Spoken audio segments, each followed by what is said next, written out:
님께 질문 드리도록 하겠습니다. 직무 정지를 얼마나 당하셨던 거죠? 174일 직무정지 업무 복귀를 언제 상태였습니다. 하셨습니까? 1월 23일 했습니다. 네. 1월 23일 복귀하자마자 12.3 계엄과 관련해서 내란 우두머리 윤석열이라고 하는 언론의 표현에 대해서 문제를 제기한 바 있죠? 예, 네. 혐의라는 것을 넣어야 된다. 지금도 그렇게 생각하십니까? 지금도 그렇게 생각합니다. 왜 그렇습니까? 내란이라는 것은 지금 법적 절차를 밟고 있고 내란이 입증된 것이 아니라고 생각하니까 12.3 계엄이 맞다고 생각합니다. 네, 뭐 이미 검찰의 기소 내용에도 포함되어 있고, 네, 헌법재판소에서 다뤄지고 있는 내용 모두에서 내란 우두머리라고 하는 표현이 계속해서 나오는데 여전히 윤석열에 대한 옹호를 하고 있는 겁니다. 자, 그리고 MBC에 대해서는 이게 공영방송 맞느냐라고 하는 표현으로 뭐 표적 심사를 예고하는 듯한 압박성 발언을 했는데 이것도 어떻게 생각하십니까? 어떤 부분에 대한 표적심사 말씀입니까? 표적심사라는 것은 있을 수도 없고 이게 공영방송 맞느냐라고 하는 표현을 쓰셨잖아요. 네. 자, 그런 표현들 때문에 이진숙 방송통신위원장이 윤석열의 내란과 극우 폭동 또 그다음에 윤석열의 방송 통제와 탄압에 대해서 여전히 옹호하고 같은 인식을 드러내고 있다라고 하는 비판을 받고 있는 겁니다. 자, 이진숙 위원장 방통위원장으로 업무에 복귀하면 이제는 민생 현안에 좀 집중해 주기를 기대했었는데 여전히 그 기대는 산산조각이 나버렸습니다. 지난 2월 28일 KBS 감사로 정지원 전 보도국장을 임명 결정했죠. 예, 정지원 후보자가 대한민국의 대표 공영방송 KBS의 감사 업무를 담당할 만한 적격 인물이라고 생각하셨습니까? KBS 이사회에서 정지환 감사를 임명 제청했고 저희는 자격이 있는 당사자가 이사회에 임명 제청을 자격이 했기 있다고 때문에 판단하신 겁니까? 저희는 그렇게 판단했습니다. 네, 일단 코바코 비상임 이사로 여전히 재직 중인 상태였는데 KBS 겸직이 안 되는 거 아닙니까? 겸직이 안 되어서 사퇴를 한 걸로 알고 있습니다. 네, 사퇴가 되는 즉시 겸직 규정이 명확하게 돼 있는 상태에서 네, 감사 임명을 강행한 것이고요. 2인 체제 의결과 관련된 정당성 문제를 다시 한번 짚어보도록 하겠습니다.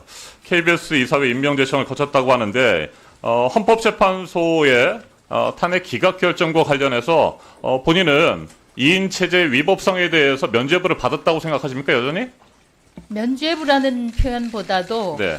헌법재판소에서는 각하, 기각, 인용 3개의 판결이 있고 저는 기각 판정을 받았습니다. 네. 자, 그 파면 결정과 관련해서 그런 결정을 내렸지만 헌법재판소는 여전히 2인 체제 위법성에 대해서 강력하게 지적을 했었던 상태입니다.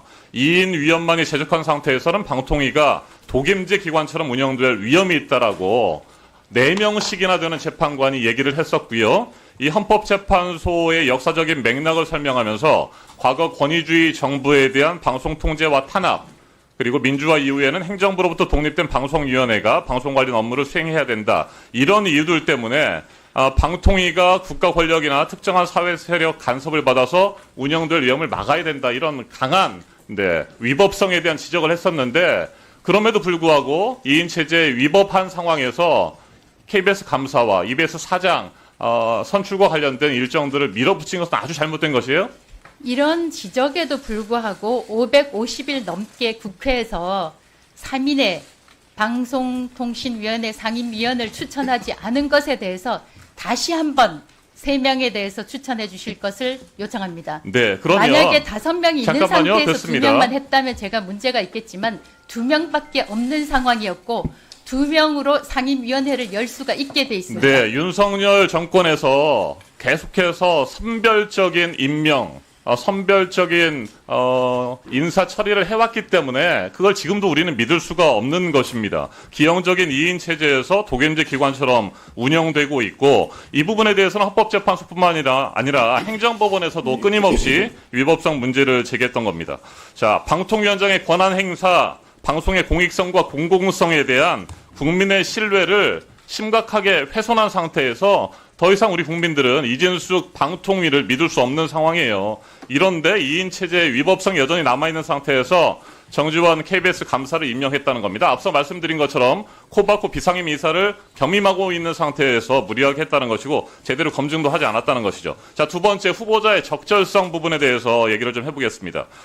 정지원 후보자, 정지원 감사, 2015년 고대영 사장 체제 첫 보도국장, 박근혜 국정농단 사태 당시에 일선 기자들의 취재 요구를 묵살하고 보도를 가로막은 인물입니다. 자, 그리고 KBS 기자협회의 정상화를 촉구하는 모임이라는 것을 만들어서 주도적으로 소속 기자들을 부당 정보 발령을 내고 보복 인사를 주도했던 사람입니다.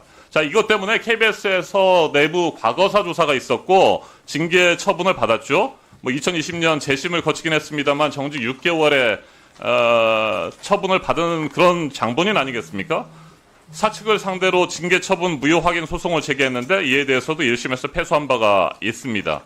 자, 이런 정지원 감사가 과연 KBS의 높은 수준의 도덕성과 정치적 중립성, 구성원의 신뢰, 공영방송의 공정성과 공공성을 지킬 만한 감사로서 역할을 할 수 있겠느냐? 저는 도저히 이해할 수가 없습니다. 한 말씀 하십시오.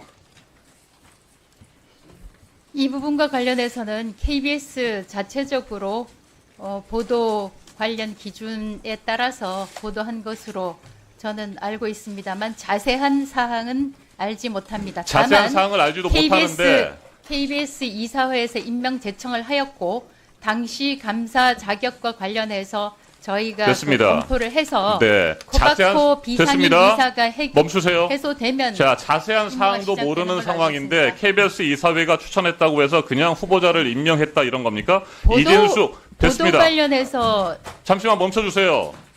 이진수, 김태규 2인 위법 체제에서 결성한 KBS 이사회가 후보를 제청하고 아무런 제대로 검증도 하지 않은 상태에서 또 위법 부당하게 정당성이 부족한 위법이라고 생각지 않습니다. 여전히? 위법이라고 생각지 않습니다. 네. 자, 할 말은 많습니다만 추가 질문하겠습니다. 위원장님. 아니요, 안 드리겠습니다. 네. 추가 질의하십시오. 오늘